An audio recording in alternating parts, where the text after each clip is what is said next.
Hello and welcome to Friday Vespers for September 11th. Today we're talking about finding wisdom.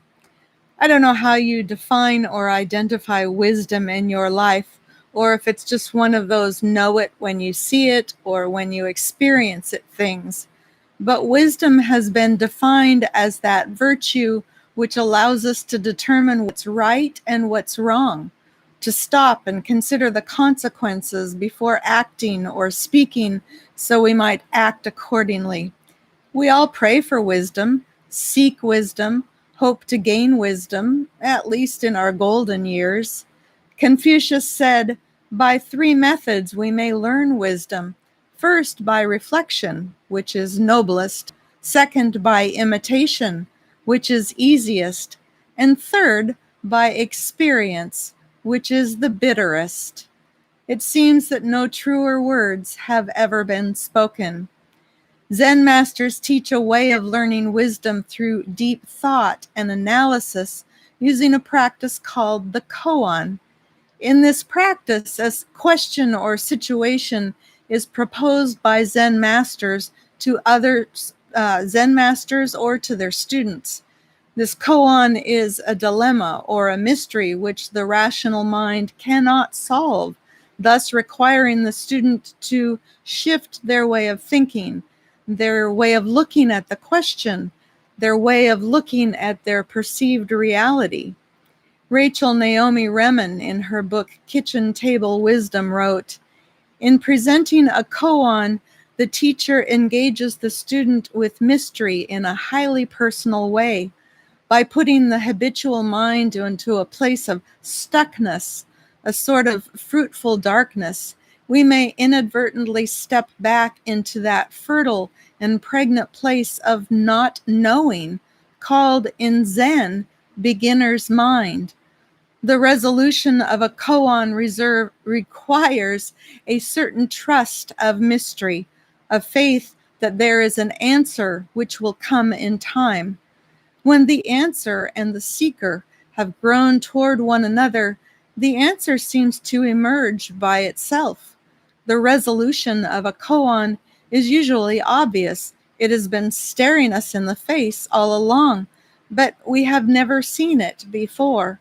Once glimpsed, it is difficult to believe that we ever saw things another way, and indeed, we will never see things in the old way again.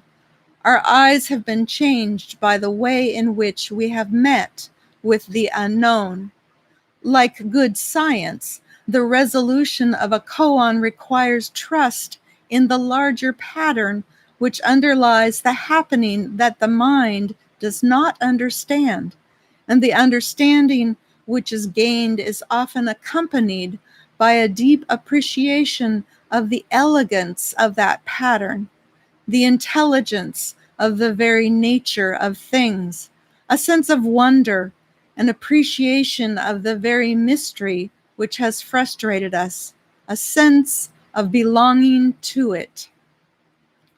As we close today, may you always remember there is wisdom within you. There is wisdom swirling in this world around you. Sometimes our grasp of wisdom just requires that we pause, take a step back, and accumulate a bit more knowledge, be it philosophical or scientific or folk wisdom. Whatever it may be, it's ours for the taking. In this moment, let's slowly breathe in. Breathe in the spirit of wisdom, Ruach, God's breath, who breathes the spirit of insight and discernment into our every breath and thought. As we slowly exhale, may we shake off the tension of not knowing and recognize that sometimes that is a gift, for we do not need all the answers all of the time. Breathe in spirit, who invigorates our minds, the synapses of our brains with new ways of thinking, with critical thought that enables us to find solutions to our problems and recognize those aha moments when they come our way. Let us exhale and recognize that we can just wait and be and quest, for the answers will come. As we inhale, may we breathe in God's spirit of mystery, knowing that to question is to explore, and adventures are good. They lead us to growth and learning.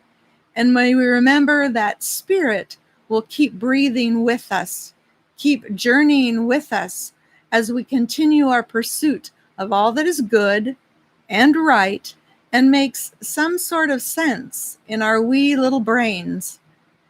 Peace to you as you venture forth this weekend. Keep breathing. Bye-bye.